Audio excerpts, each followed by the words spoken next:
सम्पूर्ण दर्शक श्रोताहरूमा नमस्कार। आज श्री स्वस्तानी व्रत कथाको 20औं अध्याय अब हामी प्रार्थनाबाट सुरु गर्दछौं।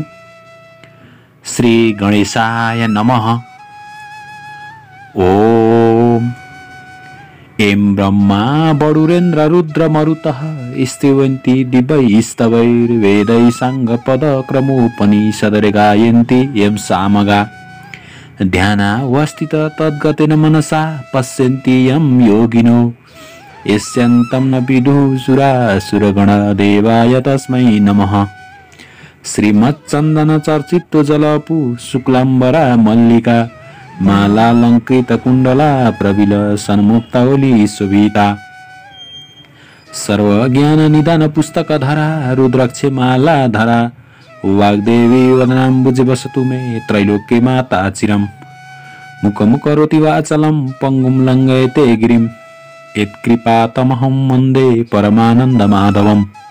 नमो भगवते तस्मै व्यासाय मिततेजसे यस्य प्रसादाच्छमि नारायणकथामिमं नारायणं नमस्कृत्य नरं चैव नरोत्तमं देवीं सरस्वतीं व्यासं ततो जयमुदीरयेत्। अथ 20औं अध्याय। हे अगस्त्य मुनि, अर्को मंगलबारको बिहान पूजा प्रार्थना सकिएपछि सिद्धिविनायकको मूर्ति भन्न थाल्यो। हे शिवभट्ट ब्राह्मण, अघि कुनै समयमा गन्धर्वलोकमा सुख सङ्गीति नामको गन्धर्व थियो। त्यसकी प्रमोदिनी नामकी छोरी थिए। त्यस्तै सुशील गन्धर्वकी सुशीला अनि सौरभेरीकी सुसोरा तथा चन्द्रकान्तकी सुतारा एवं सुप्रभकी चन्द्रिका नामका छोरी थिए। ती गन्धर्व कन्या अप्सराहरूको यिनै शुभ नाम थिए। फेरि ती सबै पाँचै कुमारीहरू उमेरमा पनि बराबरीका थिए। मानौ ती चन्द्रमाबाट निस्किएका चाँदनी जस्तै प्रकाशमान थिए। ती पाँचै चन्द्रमा जस्तै मुख भएका, अति राम्रो केश भएका थिए र चन्द्रमाको अमृतरूपी रस भरिएका जस्ता उनका ओठ थिए। जसरी चन्द्रमाको चाँदनी सेता कमलहरूमा प्रफुल्लता सञ्चार गर्दछ, त्यस्तै गरी उनको दर्शनले हेर्नेका आँखाहरूमा आनन्दको सञ्चार हुन्थ्यो।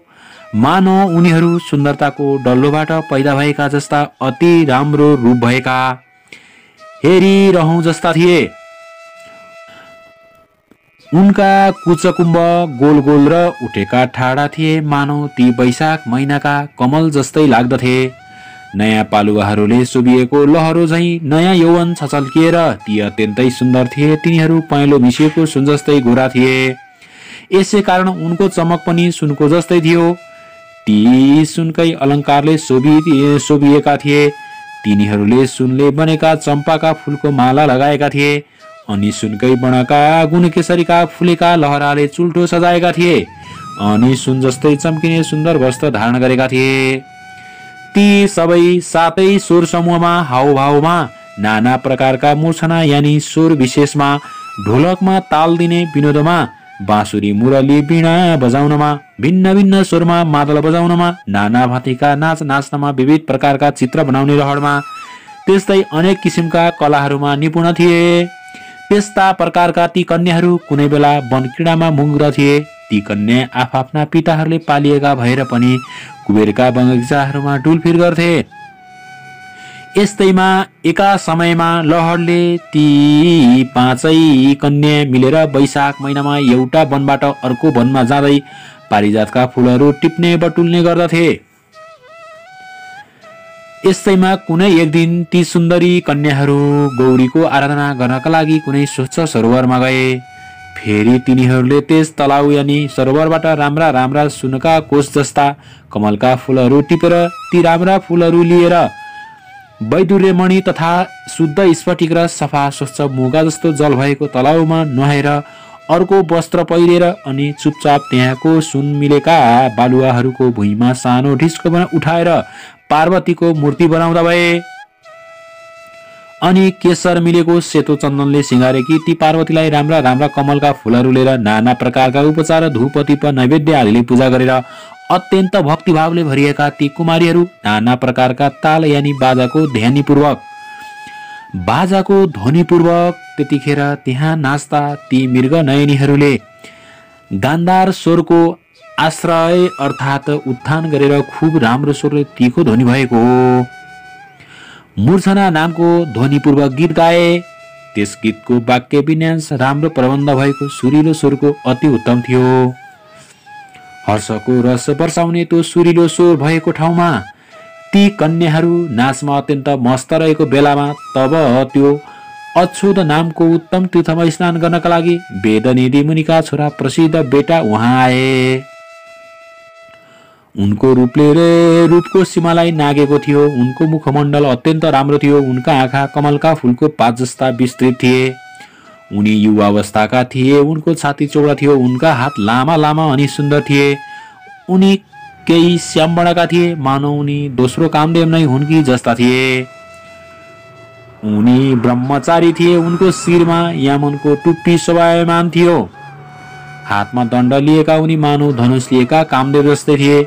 उनले मृग चर्मका वस्त्र धारण गरेका थिए। जनै पहिरिएका थिए। सुन जस्तो चम्कने मुजको मोटो कन्दनी पनि कम्मरमा धारण गरेका थिए। त्यहाँ त्यस तलाउको तटमा ती बालाहरूले ती ब्रह्मचारी बटुकलाई एकाएक देखेर आश्चर्यले चकित भएका छँदा अत्यन्त रमाएर हाम्रो आँखाको अतिथि सम्मान यो को होला भनी ठानेर टोलाउँदै सोच्न थाले। अनि ती बालाहरूले आफ्नो नाचगान छोडेर तिनीलाई एकटकले हेर्दा हेर्दै ब्यादाले हरिणीहरूलाई बाणले बेधे झैं तिनीहरू पनि कामका बाणले बेधिए। उनलाई देखेर लट्ठ भएका ती पाँचैवटी कन्या ती जवान ब्राह्मण कामदेव पो हुन् कि भन्ने भ्रममा परेर हडबडाउँदै हेर हेर यस्तो भन्न थाले।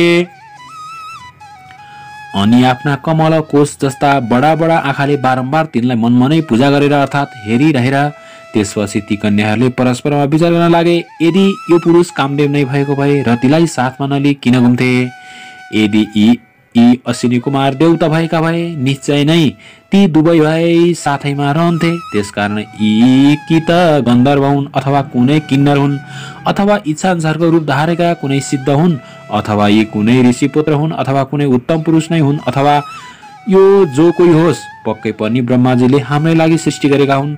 जस्ता प्रकारले भाग्यमानीहरूको लागि पूर्वजन्मका कर्मानुसार खजना प्राप्ति हुन्छ त्यस्तै प्रकारले हामी कुमारीहरूका लागि कल्याण रूपी जलको तरङ्गको लहरले चित्त पग्लेकी पार्वतीले यो उत्तम वर पठाइदिएको हो। त्यसकारण यस वरलाई मैले बरे तैँले बरिस् त मैले पनि बरे। तिमीहरूले मात्रै बर्ने मैले पनि बरे म किन छोड्नु मैले पनि बरे तिमीहरू भन्दा म के कम छु लौ मैले पनि बरे भन्दै यस्तै प्रकारले ती पाँचवटीले परस्परमा बोलिरहेको बेलामा त्यहाँ तिनीहरूको त्यस्तो कुरो सुनेर ती महर्षि कुमारले आफ्नो मध्यान्हको नित्य क्रिया सकेर अनि ती बटुक प्रसिद्धले पनि तिनको कुरो आफ्नो हृदयमा नि विचारेर यो विघ्न आइलाग्यो भन्ने ठाने। किनकि ब्रह्मा विष्णु महादेव आदि देवताहरू पहिलेका जो सिद्ध मुनिहरू अनि यी ती योगबल भएका योगीहरू पनि अबला युवतीहरूको त्यो अद्भुत लीलाद्वारा मोहित गरिसकेका छन्। धनुषधारी कामदेवले आँखी भुइँरूप बलियो धनुबाट छाडेका युवतीहरूको नेत्ररूपी तीखा बाणले हानिएका कसको मनरूपी मृग ढल्दैन र नीतिपूर्वकको धैर्य तबसम्म मात्रै रहन सक्छ तबसम्म मात्रै जनताको भइरहन्छ तबसम्म मात्रै चित्त अत्यन्त दृढ रहिरहन्छ तबसम्म मात्रै कुलको ख्याल रहन्छ तबसम्म नै तपको तुजुक रहन्छ तबसम्म मात्रै मनुष्यले एम नियम आदिको पालन गर्न सक्छ जबसम्म अत्यन्त नशिला ती वनिता युवतीहरूको कर्के हेराइरूपी बाणले मनुष्य मोहमा पर्दैन अर्थात् बेहोसिँदैन। युवतीहरूको मिठा मनोहर नखराले विषयमा हिरिक्क हुने जनहरूको मनलाई मोहित गराउँछन् एकदम उन्मत्त बनाउँछन्। तसर्थ यी अहिले मलाई पनि मोहमा पार्दछन् र पक्कै पनि उन्मत्त बनाउँछन्। तसर्थ अब कुन उपायले मेरो यो आश्रम धर्मको रक्षा हुन सक्छ? मासु रगत मल मूत्रले बनेको अति अपवित्र घिनलाग्दो स्त्रीहरूको शरीरमा सुन्दरताको कल्पना गरेर एकदम मूर्ख मूढ चित्त भएका कामुकहरूले झैं संयमी धीर विचारवान जनले तिनमा लट्ठिएर रमण गर्नु हुँदैन।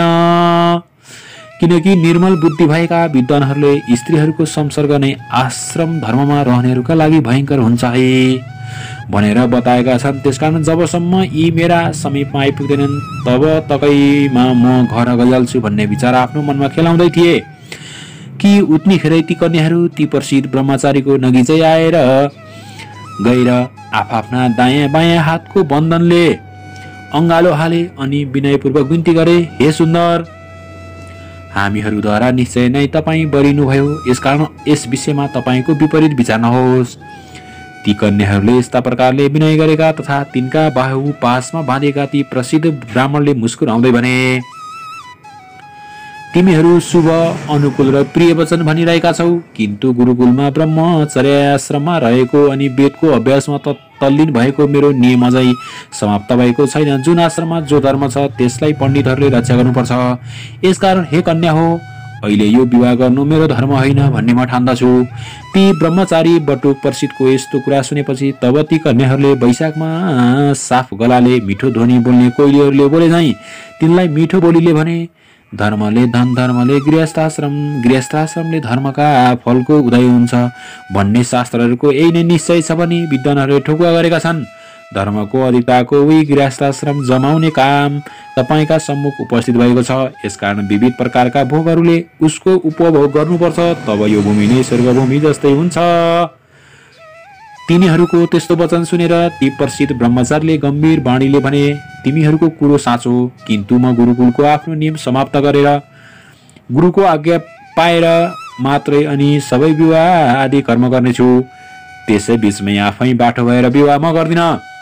उनले यति भनेपछि फेरि ती कन्याहरूले, हे सुन्दर, तपाईँ सचमुच मूर्ख प्रतीत हुनुहुन्छ भने दिव्य औषधि, दिव्य रसायन, खानीको सिद्धि, उत्तम कलाहरू, सुन्दर स्त्रीहरू, मन्त्र तथा धर्मबाट प्राप्त भएको धर्मको रस पनि जब यी स्वयं प्राप्त हुन्छन् त बुद्धिमानले यस्ता कुरालाई छोड्नु हुँदैन।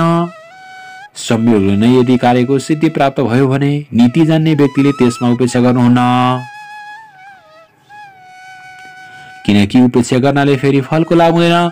त्यसकारण दीर्घसूत्री बनेर आलस्य वा टालमटोल गर्नु राम्रो ठानिन्न। गाढा प्रेम गर्नेवाला निर्मल कुलमा जन्म लिएका, स्नेहले चित्त पग्लिएका, बोली चाली र चालचलन राम्रो भएका, स्वयंवर वर्ण गर्न तम्सिएका, राम्रा अनि रूपले धपक्क बलेका कुमारी कन्याहरूलाई त यस ब्रह्माण्डमा भाग्यशाली मनुष्यहरू मात्रै प्राप्त गर्छन्, अरूले पाउन सक्दैनन्। विचार गर्नुहोस् त, कहाँ हामी यति सुन्दरीहरू, कहाँ तपाईँ तपस्वी बटुक अर्थात् तपाईँ र हामीमा परस्परमा ठुलो फरक छ। साँच्चै हो, यस्तो नहुने कुरालाई पनि हुने गराउनमा विधाता अनि पण्डित यानि जान्ने छ भन्ने कुरो हामी मान्दछौँ। त्यसकारण जसरी हुन्छ यतिखेर तपाईँ हामीलाई गान्धर्व विवाहद्वारा स्वीकार गर्नुहोस्। यसैमा हाम्रो कल्याण छ, होइन भने आकुलिएका हामी अब जीवित रहन सक्दैनौँ। तब तिनीहरूको त्यस्तो कुरा सुनेका धर्म जान्नेहरूमा श्रेष्ठ ती प्रसिद्ध ब्राह्मणले भने, हे मृगनयनी हो, धर्म नै धन भएका मनुष्यहरूले धर्मलाई कसरी त्याग्ने? धर्म अर्थ काम मोक्ष यी चारैलाई यथोक्त विधिले सेवन गरे मात्र यी सफल हुन्छन्, होइन भने निष्फल हुन्छन्। यतिखेर म व्रती छु, यसकारण व्रत पुरा नगरिकन बिना समयमा स्त्रीको पाणी ग्रहण या स्त्री ग्रहण गर्दिन, किनकि जो मनुष्य क्रियाको समय जान्दैन उसले क्रियाको फल पाउँदैन। त्यसकारण यस समयमा मेरो मन धर्मको विचारमा लागेको छ। तसर्थ हे कन्या हो, सुन, यतिखेर म स्वयंवर गर्न चाहन्न, किनकि यस विश्वमा कति मनुष्यहरू द्रव्य धनी, कति विद्या धनी, कति सिद्धि धनी, कति योग धनी, कति कीर्ति धनी हुन्छन् त कति संयम धनी, कति धर्म धनी हुन्छन्। ती मध्ये म धर्म धनी हुँ। आफ्नो धर्म छाडेर आफ्नै मनले गुरुजनको आज्ञा नपाइकन म कसैको पाणी ग्रहण गर्दैन। यस्ता प्रकारको ती प्रसिद्ध बटुकको आशय जानेर उनको हातबाट आफ्नो हात छुटाएर अनि उनीहरूले आफ्ना परस्परमा हेराहेर गरे। तब प्रमोदिनले ती बटुकको गोडो पक्रे, त्यसै गरी सुशीला र सुशेराले उनको हात पक्रे। सुताराले अगालो हाली र चन्द्रिकाले उनको मुख चुम्मी। तथापि त्यस स्थितिमा पनि ती ब्रह्मचारी जस्ताका तस्तै काम विकारले रहित भई निर्विकार नै रहे र प्रलयकालको अग्नि तुल्य अत्यन्त क्रोधले चुर भएका ती ब्रह्मचारीले अटेर ती कन्याहरूलाई यस्तो श्राप दिँदा भए, जसरी पिशाचिनी जस्तै भएर तिमीहरू ममा टाँसियो त्यसरी नै तिमीहरू पिशाचिनी भए। यस्ता प्रकारले प्रसिद्ध ब्रह्मचारीले श्रापिएका ती कन्याहरू तुरुन्तै उनलाई त्यागेर ती ब्रह्मचारीका सामु खडा भएर भने, हे पापी, हामी निरपराधिनी जन्मा तिमीले यो के गर्यौ? प्रिय कार्यको बदला अप्रिय कार्य गर्यौ। तिम्रो यो धर्म ज्ञानलाई धिक्कार छ। जो मनुष्य आफ्ना अनुरागी भक्तहरूमा मित्रजनहरूमा द्रोह गर्छन् त्यस्ता पुरुषहरूको दुवै लोकमा सुख नाश हुन्छ भन्ने कुरो हामीले सुनेका छौँ। त्यसकारण तिमी पनि हामीहरूको श्रापले तुरुन्तै पिसाछौ। यति भनेर चुप लागेका ती बाला कन्याहरूले खुइए खुइए गर्न लागे तथा भोक प्यासले आकुल व्याकुल भए। हे शिववट ब्राह्मण, तब परस्परमा श्रापाश्राप गरेर त्यसै तलाउका तीरमा ती कन्याहरू र त्यो प्रसिद्ध ब्रह्मचारी पनि सबैजना पिशाच भएर रहँदा भए। तब उस पिशाचका साथै ती पिशाचिनीहरू पनि पहिले गरेका पाप कर्मको त्यो भयङ्कर फललाई रुँदै कराउँदै बिताउन लागे। हे शिववट, पूर्व जन्ममा अर्जित गरेको शुभ वा अशुभ कर्मको फल समय आएपछि भोग्नै पर्छ। त्यसलाई देवताहरूले पनि आफ्नो छायालाई झैँ निवारण गर्न यानि हटाउन सक्दैनन्। त्यसपछि ती कन्याहरूका र उस ब्रह्मचारीका आमा बुबा रुँदै तडपाउँदै हिँड्थे। प्रारब्धको भोग अमिट हुने हुनाले ती बालाहरूलाई र उस ब्रह्मचारीलाई पनि चैन थिएन। पिशाच भएपछि ती पिशाचहरू आहाराका लागि अत्यन्त दुखी भएर त्यसै तलाउको किनारामा यताउति भड्कँदै बस्दथे। यस्तै प्रकारले धेरै समय बितेपछि मुनिहरूमा श्रेष्ठ लोमसजी पुष महिनाको शुक्ल चतुर्दशीको दिन अछुत तालमा स्नान गर्नका लागि त्यहाँ आए। तब ती ब्राह्मण लोमसलाई देखेर भोकले आकुल भएका ती सबै पिशाचहरू एकजुट भएर उनलाई मार्ने इच्छाले उनीतिर दौडे। किन्तु लोमसजीका अति कडा तेजले बदबद पुलिएका ती उनको अगाडि नगिचाइरहन असमर्थ भएर सबै टाढै रहे। त्यसै बेला त्यहाँ वेदनिधि नामका ब्राह्मण टुप्लुक्क आइपुगे। हे शिवभट्टजी, अनि उनले लोमसजीलाई देखेर साष्टाङ्ग प्रणाम गरेर यानि उनका पाउमा ढोगेर उभि हात जोडेर शिर झुकाएर मिठो बोली बोले, हे ब्राह्मण, हे महर्षि, ठुलो भाग्य उदाएपछि नै सज्जनहरूको सङ्गति यानि भेट हुन्छ। गङ्गा आदि गरिएका सबै तीर्थमा जो मनुष्य सधैँ नुहाउँछ अनि जो मनुष्य सज्जनहरूको सङ्गत गर्छ, यी दुवैको सत्सङ्गत गर्नु बडो उत्तम ठानिन्छ। हे ब्राह्मण, गुरु अर्थात् महात्माहरूको समागम पृथ्वी तलमा दृष्ट वा अदृष्ट फल दिनेवाला हुन्छ, अर्थात् स्वर्ग दिनेवाला या रोग हर्नेवाला हुन्छ, किन्तु त्यसमा धेरै विघ्न बाधा पनि हुन्छन्। यति भनेर वेदनिधिले ती पिशाचहरूको पहिले घटेका उनीहरूको अद्भुत वृत्तान्त बताए। ती उभिएका सबै तिनीहरू गन्धर्व कन्या हुन् र त्यो उभिएको यो बटु चाहिँ मेरो छोरो हो।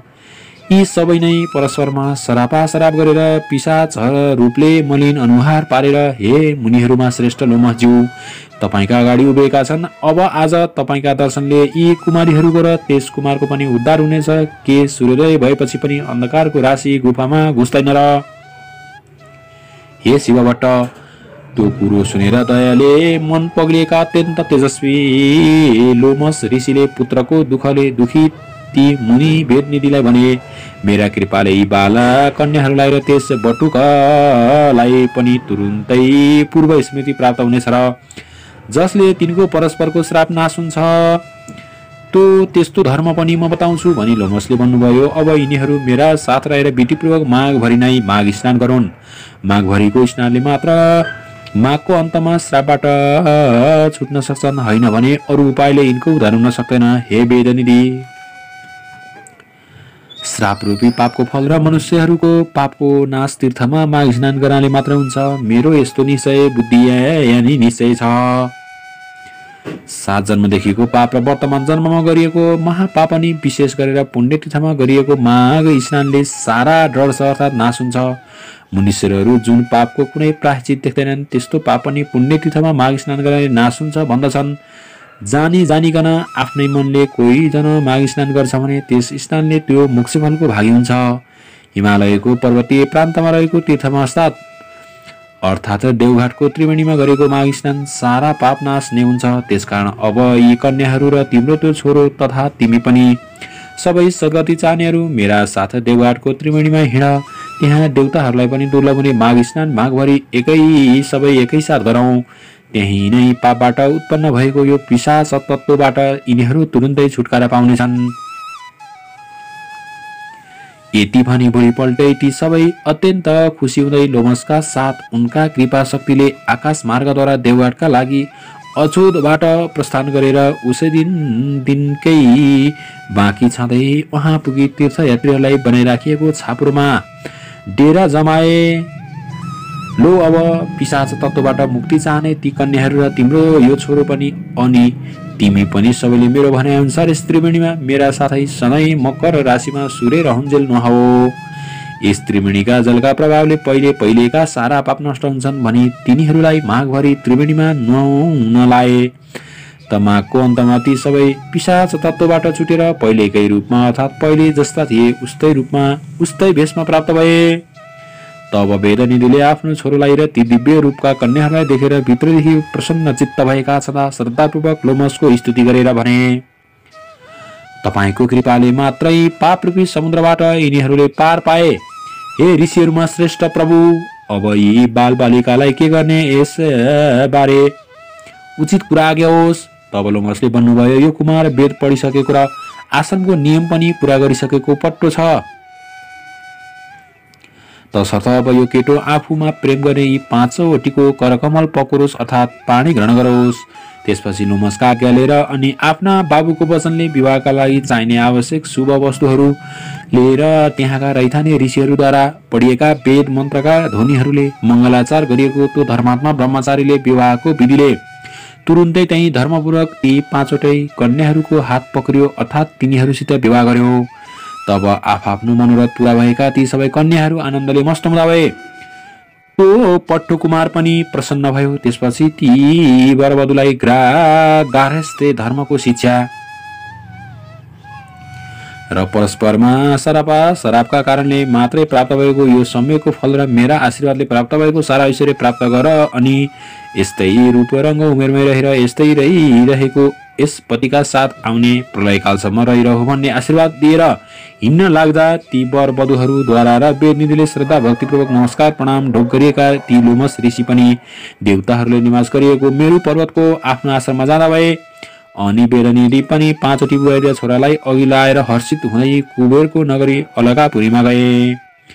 विवाह भएको 7 वर्षसम्म पनि ती परिहरूमा सन्तान नभएकाले तब फेरि अचोदमा मकर स्नान गर्न आएका लोमस ऋषि भाटौँ ती पाँचै परिहरू पतिसहित गएर उनलाई ढोगी आफ्नो दुःख हवाल बिन्ती चढाए। त लोमस ऋषिले उनीहरूलाई भन्नुभयो, सन्तानका लागि अब तिमीहरू सबैले पतिका साथै यसै अछुदमा लगालग 3वटा माघका मकर स्नान विधिपूर्वक गर्नुपर्छ अनि मात्रै तिमीहरूलाई सन्तान हुनेछन्। लोमसका आज्ञा अनुसार उनले बताए बमोजिम उनीहरूले 3वटा मकर स्नान गरेपछि तिनले घ्यालघ्याल्ती छोराछोरी पाए। तसर्थ हे शिवभट्ट ब्राह्मण, तिमी पनि यो देवघाटको त्रिवेणीमा विधिपूर्वक पति पत्नी सहित भई लगालग 3वटा माघभरि मकर स्नान गर त अनि म तिमीलाई आकाशमा सूर्यचन्द्र रहन्जेल नाउँ चलिरहने सन्तान दिनेछु। यति भनी सिद्धिविनायक चुप लागे। हे अगस्त्य पनि तब सिद्धिविनायकले बताए बमोजिम शिवभट्टले विधि विधान सहित मकर राशिमा सूर्य तरेको दिन माघे सङ्क्रान्तिदेखि माघ मसान्तसम्म नियममा रहेर 3वटा माघ स्नान पूरा गरे। देवघाटमा माघ स्नान गर्दा प्रत्येक माघका 30 दिनसम्म नै दिनहुँ कुनै न कुनै वस्तु दान गर्ने गर्थे। माघको पहिलो दिन माघे सङ्क्रान्तिमा बिहानै त्रिवेणीमा नुहाई घर आई तिलका झिक्राले जिउ सेकाई। ब्राह्मण दम्पति बोलाई तिनलाई तिलका लड्डु, भुटेको तिलमा सक्खर घिउ हाली मुकुरिएको तिल, बुङ्रोमा पोलेको वा आगो माथिको पानीमा उसिनेको तरुलका टुक्रा, यतै सक्खरखण्ड, सुथुनी, आलु पिँडालु एवं बोतोमा भरी घिउ तथा सक्खरका डल्ला। अनि ती दम्पतिलाई नै खिचडी खाना प्रशस्त पुग्ने गरी 1 माना वा बेसी नै मसिना नयाँ चामल, त्यति नै दरेको मासको खोस्टे दाल, त्यस खिचडीमा हाल्न चामलको आधा नापको घिउ अनि अरू तरकारी अचारका लागि चाहिने सरसामानले टन्च भएको सिधा र लाउने तयारी, उनी कुनै लुगा वा ओढ्ना वा सुती धोती उपना आदि दान दिन्थे। गरिब गुरुवालाई पनि तिलका लड्डु र गुडका डल्ला बाँडिदिन्थे। आशाले आउनेहरूको पनि पोल्टो भरिदिन्थे। अनि अरू प्रत्येक दिन चाहिँ दाउरा, कम्बल, वस्त्र, जुत्ता, घिउ, तेल, डसना, तकिया, दोलाई, पाखी, अन्न, सुन, कमण्डलु, अखण्ड दीप तथा कंगालहरूलाई भोजन, लुगाफाटा भरभर आउँदा मकल, तातो दुध, हलुवा, पुरी तयारी, खिचडी, जुलेबी एवं जाडोले थुथुरहेका कंगालहरूलाई कम्बल र खाना आदि गुप्तदान, अनि चट्टाई, गुन्द्री, बर्का, काने टोपी तयारी, लाउने लुगाहरू मध्ये कुनै न कुनै एउटा चिज बाहुनहरूलाई दान दिने र गरिबहरूलाई बाँडिदिने गर्थे। यसै गरी 3वटा माघभरि भरि मकर स्नान गरिसकेपछि लगत्तै आउँदो मंगलबार सिद्धिविनायकको पूजा गर्न गएका शिवभट्ट दम्पतिले पूजा गरिसकेपछि सन्तान प्राप्तिका लागि प्रभुको आज्ञा अनुसार 3वटा मकर स्नान विधिपूर्वक हामीले पूरा गर्यौं। हे प्रभु, अब हामीलाई प्रभुको करार अनुसार सन्तान दिनुहोस् भन्ने प्रार्थना गरिरहेका ती भक्त शिवभट्ट दम्पतिलाई सिद्धिविनायकले भने, हे शिवभट्ट दम्पति, आजको 8औं दिनमा बिहानै आई यसै गरी मेरो पूजा गर्नु र उसै बेला एउटी गाई आएर तिम्रो मुखमा हेरिरहनेछन्। तिमीले पनि गाईको मुख हेरेर पूजा गर्नु अनि गाईले गोब्र्याउनेछन्। त्यो गोबर भूमिमा खस्न नपाउँदै हातमा थापी घर लैजानु र तसलामा राखी माथिबाट तसलाईले छोपिदिनु। 4 दिन भएपछि हेर्नु कन्या उत्पन्न भइरहेकी हुनेछन्। छोरो भने तिमीले पूर्वजन्ममा राखेका छैनौ। यति विनायकको आज्ञा सुनि शिवभट्ट ब्राह्मण र सती ब्राह्मणी सिद्धिविनायकलाई दण्डवत प्रणाम गरी घर फिरे। उता सिद्धिविनायक पनि अन्तर्धान हुनुभयो। त्यसको 8 दिनपछि मंगलबार बिहानै समस्त पूजा सामग्रीले दुवै स्त्री पुरुष सिद्धिविनायकको मन्दिरमा गई पूजा गर्न लाग्दा एउटी गाई आएर हेरिरहिन्। अनि शिवभट्टले सिद्धिविनायकको पूजा सकेर गाईको पनि पूजा गरे। तब गाईले गोब्र्याइन् र शिवभट्टले त्यो गोबर भूमिमा खस्न नपाउँदै हातमा थापेर सिद्धिविनायकलाई दण्डवत प्रणाम गरी सानन्द घर गए। अनि त्यो गोबर तसलामा राखी माथिबाट तसलाईले छोपिदिए। 4 दिन भयो र माथिको तसला झिकी हेर्दा कन्या उत्पन्न भइरहेकी देखे। कस्ती कन्या भने मध्याह्न कालमा सूर्य जस्तै तेज भएकी, पूर्णचन्द्र जस्तै मुखमण्डल भएकी, बासुकी नाग झैं हात पाउ भएकी र बाघको जस्तै कम्मर भएकी, सावित्रिका जस्ता पैताला भएकी त्यस्ती परम सुन्दरी कन्या देखेर शिवभट्ट र सती अत्यन्त हर्षित भई तसलाबाट झिकेर निदान गरी आफ्नो सुरक्षा गरी पाले। राम्रो सुरक्षा गरी पाले। त्यस बालिकालाई खान दुध भएन र फेरि सिद्धिविनायकको मन्दिरमा गई पूजा गरे। अनि गणनाथ प्रसन्न भए, हे शिवभट्ट ब्राह्मण, हे सती ब्राह्मणी, के भन्ने इच्छा छ भन। यस्तो आज्ञा भएको सुनि शिवभट्ट विन्ती गर्छन्, हे गणनाथ, हजुरको कृपाले सन्तान पाए तर त्यस बालिकालाई खान दुध भएन, त्यही विन्ती गर्न आएको। यति सुनेर त्यस बालबालिकालाई दुध दिया जाऊ भनेर सिद्धिविनायक अन्तर्धान हुनुभयो। अनि सतीले आफ्ना स्तन निचोरी हेर्दा दुध आयो र त्यस बालिकालाई खान दिई बढाइन्। जस्तै सीताजी उत्पन्न हुँदा राजा जनकलाई आनन्द भयो, त्यसै ती बालिका उत्पन्न हुनाले शिवभट्ट र सतीलाई आनन्द भयो। त्यसपछि योग्य ब्राह्मणहरू डाकी नामकरण संस्कार गराए।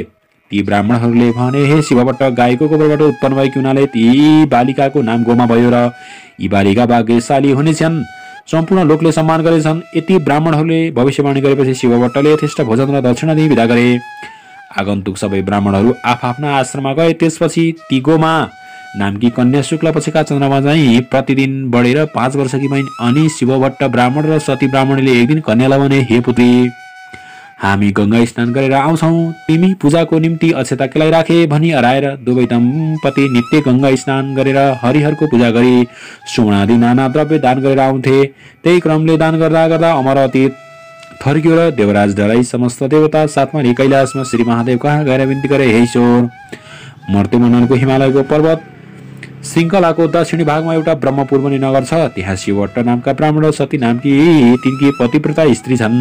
ती दुवै स्त्री पुरुषले हजुरहरूका पुत्र सिद्धिविनायकको सेवा गरेर सिद्धिविनायक खुसी भई असंख्य सम्पत्ति दिए। ती शिवभट्टले सम्पत्ति पाएपछि नित्य गंगा स्नान गरेर हरिहरको पूजा गरी सुवर्ण नाना द्रव्य दान गर्नाले अमरावती थर्कियो। हे सबो, महरू पनि बिन्ती गर्दछु, ती शिवभट्टले सम्पत्ति पाएपछि सन्तान भएनन् भने फेरि सिद्धिविनायकको सेवा गरे। तब सिद्धि गणेशजी खुसी भएर सकल लक्षणयुक्त भएकी परम सुन्दरी एउटी कन्या पनि वरदान दिए। हे प्रभु, हामीहरूको रक्षा गरिबक्सोस्, हजुरले रक्षा नगरे अमरावतीबाट हामीले च्युत हुनुपर्नेछ।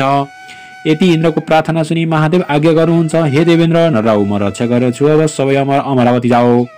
शिवजीको त्यस्तो आज्ञा सुनि उहाँलाई दण्डवत प्रणाम गरी सूर्यराज इन्द्र अमरावती फर्के। त्यसपछि महादेवले भिक्षुक रूप धारण गरी देवताको रक्षाका निम्ति जटाको मुकुट लगाई बायाँ हातमा त्रिशूल र दायाँ हातमा डमरुले भस्म लेपन गरी शिवभट्ट ब्राह्मणको घर पुगी भिक्षा माग्नुभयो। गोमा आफ्ना पिताको पूजाका लागि अक्षता केलाइरहेकी थिइन्। निकै बेरपछि, हे भिक्षुक, मेरा मातापिता गंगा स्नान गर्न गएका छन्, म अक्षता केलाउँदैछु, एकैछिन पर्ख, भिक्षा दिनेहरू कोही छैनन्। यति भनेर पर्खाइ राखिन् अनि अक्षता केलाइसकेर भिक्षा लिई भिक्षुक रूप श्री महादेव छेवाए। आई, हे भिक्षुक, मेरा मातापिता घरमा छैनन्, म अक्षता केलाउँदै थिएँ, त्यसकारण विलम्ब भयो, दुःख नमन, भिक्षा ल्याऊ भनिन्।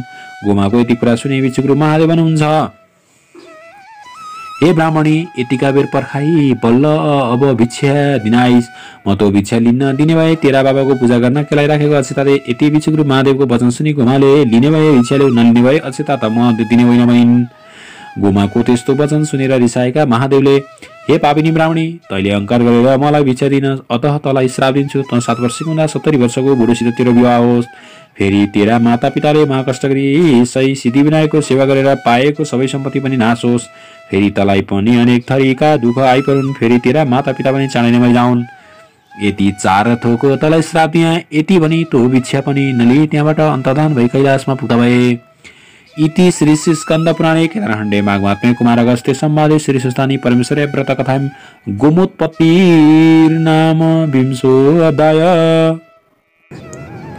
ओम उपनयतु मंगलम व सकल जगन मंगलालय श्रीमान दिनकर किरण निबोधित नव नलिन दल निवेक्षण कृष्ण काले वर्षतु पर्जने पृथ्वी सस्यशालिनी देशोयं शोभरहितो ब्राह्मण सन्तु निर्भया अपुत्रापुत्रेण सन्तु पुत्रेण सन्तु पौत्रेण निर्धना साधना सन्तु जीवन्तु साधं शतम् तत्रैव गंगा यमुना च तत्र गोदावरी सिन्धु सरस्वती च तीर्थानि सर्वाणि वसन्ति तत्र यात्रा च्युतधार कथा प्रसंग या कुन्देन्दु तुषार हार धवला या सुप्रवस्था वृता या वीणा वरदण्ड मण्डितकरा या श्वेत पद्मासना या ब्रह्माच्युत शंकर प्रभृति वीर देवै सदा वन्दिता सामं पातु सरस्वती भगवती निशेष जाडाय पहा कायेन वाचा मनसेन्द्रिय बुद्धत्मना वा प्रकृति स्वभावत करोमि यदत् सकलं परस्मै नारायणेति समर्पयेत्। श्री सुस्तानी देवार्पणमस्तु।